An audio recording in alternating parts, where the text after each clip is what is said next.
Good day, everyone. I have got a new project I'm going to start working on today, and instead of a bird this time, it's going to be a dog portrait. I've done many dog portraits before. This is actually a dog that some friends of mine have, and I've been wanting to try to do this portrait for them for a while. So it's a Staffordshire pit bull, sweetest thing ever, just very, very sweet. I'm doing it on a gray-based pastel mat. It's just a little bit, it looks probably on the camera, it looks a little bit off-white, but it's just a light gray. I had some of it and I thought it would be interesting to try to do that since the dog has quite a bit of white on it. I thought that might be a little interesting instead of doing it on the white pastel mat. I have my piece of scratch pastel mat paper handy to try colors on. I've got a few colors that I know I'm going to start off with, which is the black, the indigo blue, the white, and sepia. I've got some pinks laid out. I'm not sure which pinks I'm going to use quite yet. This will be for his breast area. He's got some very pink skin there with a little bit of some dark spots on it. I've also got an eraser that I use. I've got my cotton buds that I use to blend with. So again, I've traced the back of the dog portrait, traced it on here. And even though you really can't see my outline too terribly well, I can see it, and I didn't really put in that terribly much detail. I've done so many of these that I don't need to put all the detail in, but I do want to know where the eyes and the nose are, the general shape of the body. That's very helpful. If you haven't done too many of these, I would suggest definitely putting in as much detail as you can on your paper so that you kind of know where you're going to. So I kind of jumped in a little bit already. I started off with my sepia 175, and it has to be very, very sharp. And I went around the eye and made the outline of the iris and just basically the very outline of the eye. Then, even though that middle of the eye is pretty dark, I always use the indigo blue in the very middle. The reason why I do this underneath the black is because if you use just straight black, sometimes it has a little bit of a dull look. The blue gives it a little bit more depth to it just being black. Also too, I'll take a scratch piece of paper and I will turn it upside down to lay my hand on it. Just to keep the paper nice and clean. I've always washed my hands before I attempt to do this, but I want to keep it clean. And also too, when I'm filling in this pupil, there is a white sun catch light right in the middle of his eye. And so what I'm going to do is I'm not going to color that area in. I can always go over it with a little bit of white pastel to really make it pop, but I don't want it colored if I can keep from doing that. So I fill that in.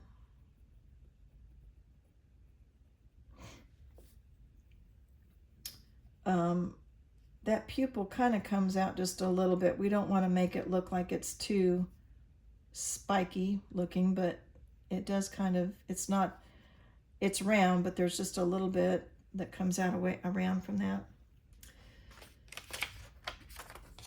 So then I'll take my black 199. There again, pretty sharp. and I'll go over that blue.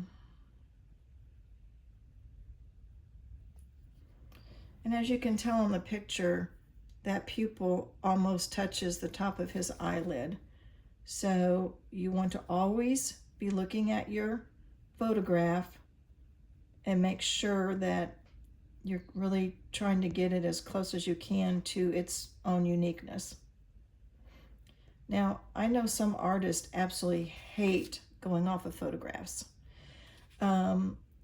A dog is not going to sit still long enough for you to do it in person.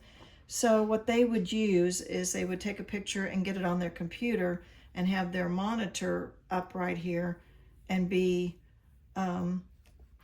looking at it constantly. And even though colors come off differently when they're printed, I feel like this is a fairly good image. And when I go to do my really detailed work, I'll actually bring up the photo on my phone and use it as a reference.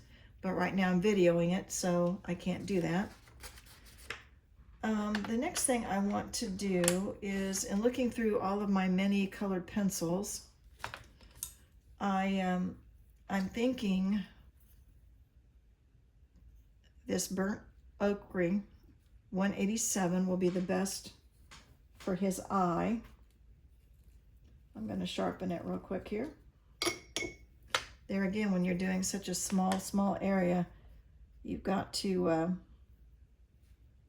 and don't fill all of this in, because I'm just noticing on the picture there that there's a little bit of blackness that will come in even around that. That's why it helps to always have your photo handy close by. Sometimes you can erase the colors, but I don't like to do that if I can keep from it. I'm going to put this ochre in and see if that's a pretty good true eye match color. When you're doing a portrait for a client, you truly want to make sure everything comes as close to matching as what it should. Sometimes you can fudge a little bit on some things, but it really does help to make it come pretty true to life. Now, so far, when I'm looking at this, I think that's a pretty good color. I'm also going to take dark chromium yellow 109, and I'm going to give it a little bit more color here. It usually always helps if you can use more than one color. It makes it look more three-dimensional.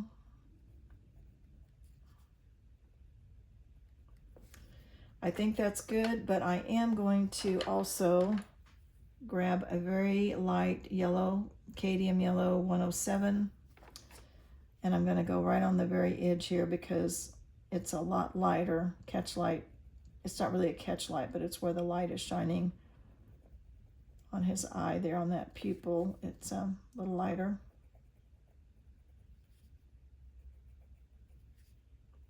I think that's pretty good. Now I'm going to go over and do the same thing with this other eye. And as you can see, when an animal has its head turned, their eyes are going to look totally different as far as the shape of their eye, because he's got his head turned this way. So this eye is going to appear somewhat smaller, but it's going to be in a totally different position. So I will go over and I will start the same process.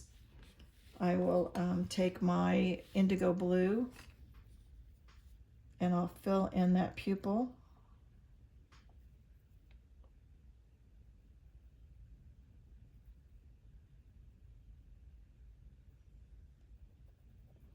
And I'm going to note where the catch light is on this side. I'm going to make a little mark there so I don't color in over that.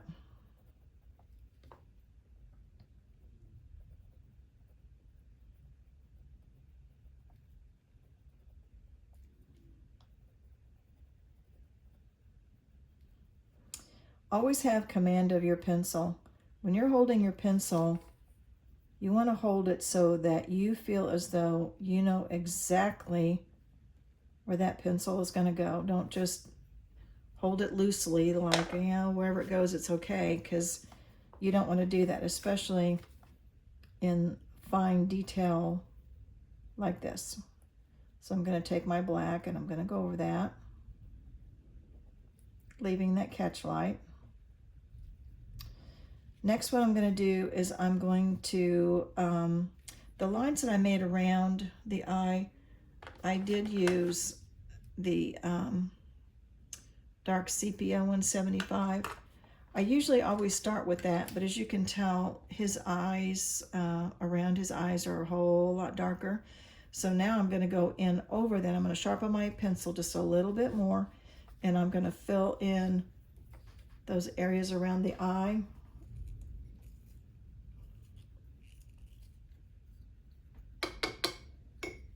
So go ahead and catch up with me, and then I will continue with the next video.